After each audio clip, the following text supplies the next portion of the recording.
Have you ever seen a massive hydropower dam or a sprawling solar farm and just thought, how on earth does something like that get paid for?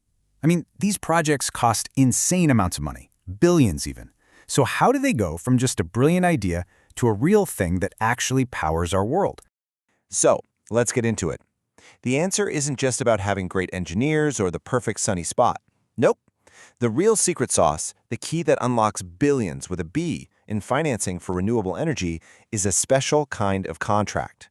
It's called a Power Purchase Agreement, or PPA. And honestly, understanding this one document is a huge step to understanding our entire clean energy future.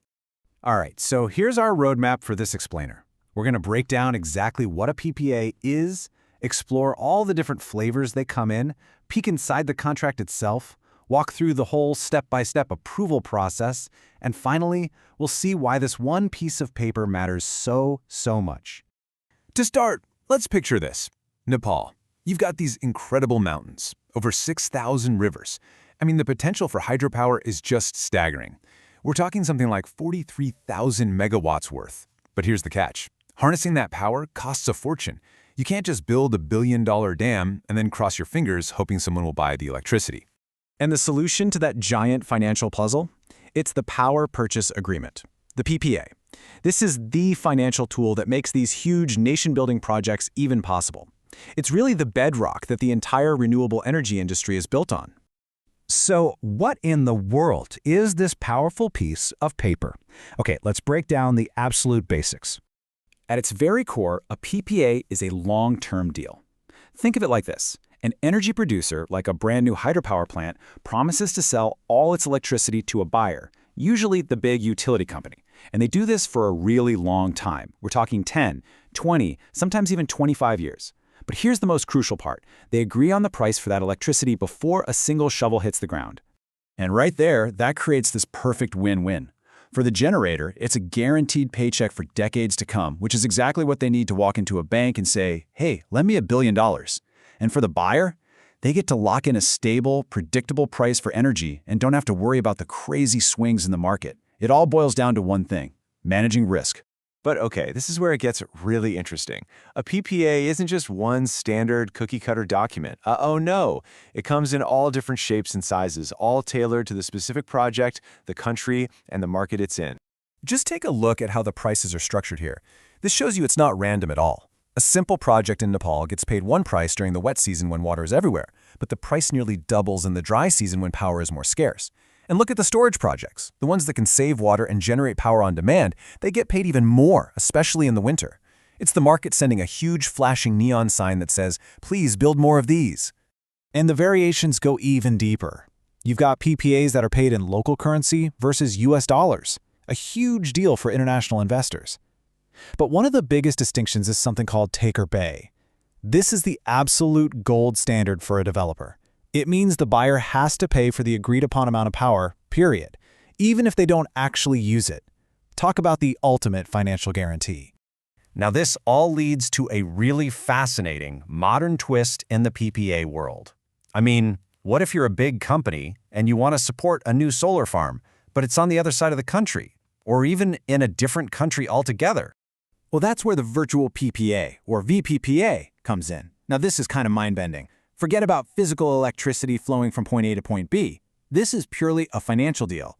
The buyer and the solar farm agree on a fixed price. The farm sells its power on the local market. If the market price is lower than their deal, the buyer pays the farm the difference. If it's higher, the farm pays the buyer. It's a super clever financial tool that lets a company basically sponsor a green energy project anywhere in the world. Okay, so let's pop the hood and take a look at what's actually inside one of these dense legal contracts. What are the key parts that make it all work? So you'll find all the expected stuff in there, how long the deal is, the exact pricing, what happens if the plant doesn't perform. But the real meat of the contract, the stuff that people spend months negotiating, is all about risk. Who's on the hook if the river doesn't have enough water one year? And what happens when something completely unexpected and catastrophic occurs? And that brings us to a clause with a very dramatic name, force majeure. It's French for superior force, and it's basically the act of God clause. This is the section that covers the crazy, unforeseeable stuff. Natural disasters, wars, things totally outside of anyone's control. And this isn't just legal theory. This stuff gets tested in the real world. There was this case where a hydro project got hit by totally unexpected floods. Production just stopped. They invoked the force majeure clause. The court agreed, yep, that's an act of God, and it excused them from delays. But, and this is a huge but, it did not excuse them from payments that were already due before the flood hit. It just goes to show you, these little clauses have major, real-world financial consequences. Okay, so if you're a developer with a great project idea, how do you actually get one of these golden tickets? Well, buckle up, because it's a long and intense process with a whole lot of hurdles. Before you can even think about applying, you need a literal mountain of paperwork. And I'm not just talking about a simple form. We're talking company registration, tax clearance, a survey license, a letter from a bank saying they're interested, and the big one? A massively detailed feasibility study, which has to include a full environmental impact assessment. So once you've submitted that mountain of paper, the real gauntlet begins. First, the national utility, the NEA in Nepal, does a deep technical review. If you pass that, you work out the grid connection. Then you get to the negotiating table to hammer out the actual draft PPA. But you're not done yet. That draft has to go to a completely independent regulator for their stamp of approval. And only after they give the green light can you finally sign the contract. It's a long road, but it's designed to make sure these projects are solid. So, we've looked at the different types, the nitty-gritty components, and the whole process. Let's zoom back out. Why is this one type of contract so absolutely fundamental to powering a country's future? It all comes down to a single critical word: bankability. A PPA is what transforms a project from a risky idea into a secure, long-term investment. It's the piece of paper that gives banks the confidence they need to lend the enormous sums of money required to build this stuff. Plain and simple, without a PPA, projects just don't get built. And the scale we're talking about here is just huge. Look at Nepal's goal, 15,000 megawatts of new power by 2028. An ambition that big, that's powerful enough to light up the whole country and even export energy. That is only possible because a framework like the PPA exists to attract all that private investment. And this quote just hits the nail on the head. A PPA is, at its heart, a risk-sharing tool. By clearly spelling out who is responsible for what, it gets rid of the uncertainty that scares investors away. It's the contractual foundation that allows a nation to build its energy ambitions. For decades, the PPA has been the workhorse, the engine of renewable energy development.